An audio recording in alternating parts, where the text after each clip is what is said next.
पहला सवाल, वो कौन सा मजहब है जिसमें लड़का अपनी सगी बहन से भी शादी कर सकता है?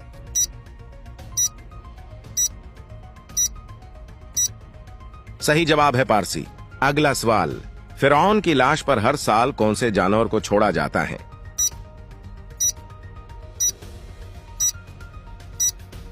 सही जवाब है चूहे।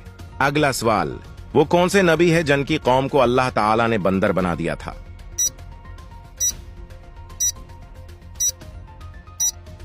सही जवाब है हजरत दाऊद अलैहिस्सलाम।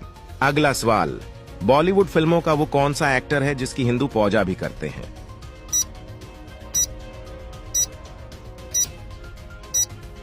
सही जवाब है अमिताभ बच्चन। अगला सवाल, अगर सब्जियों में इलेक्शन हो तो आप कौन सी सब्जी को वोट देंगे?